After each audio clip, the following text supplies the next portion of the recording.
Girlfriend এবং সফলতা দুটো একসাথে তুমি পাবা না, দুটো একসাথে। হার্ভার্ড ইউনিভার্সিটি গবেষণা হয়েছে, হার্ভার্ড ইউনিভার্সিটিকে বলা হয় প্রেসিডেন্ট ইউনিভার্সিটি।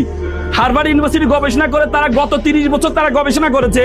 30 বছর তারা দেখেছে তাদের স্টুডেন্টরা যারা সফল হয়েছে তাদেরকে তারা দেখেছে 30 বছরে তারা দেখেছে যে তাদের স্টুডেন্টরা যারা সফল হয়েছে তারাই সফল হয়েছে যারা ইউনিভার্সিটি টাইমে অপোজিশন জেন্ডারের সাথে কোনো রিলেশনে ছিল না, তারা সবচেয়ে বেশি সফল।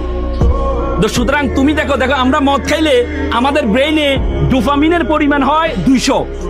আমাদের মদ খাইলে বউকে মা ডাকে, মাকে বউ ডাকে, কি মদ খাইলে। আর বলা হয় কেউ যদি প্রেমে পড়ে তার ব্রেইনের ডোপামিনের পরিমাণ হয় 250। তার মানে তোমার ব্রেইনের মধ্যে ঘূর্ণিঝড় তৈরি হয়, আর এটা দিয়ে তুমি নাকি সফল হবা। মাত্র 200-তে মাকে বউ ডাকে, বউকে মা ডাকে, আর 250 দিয়ে তুমি নাকি সফল হইবে। তার মানে টাইম ইজ ভেরি ইম্পর্টেন্ট। তোমরা সময়ের গুরুত্ব দিবা।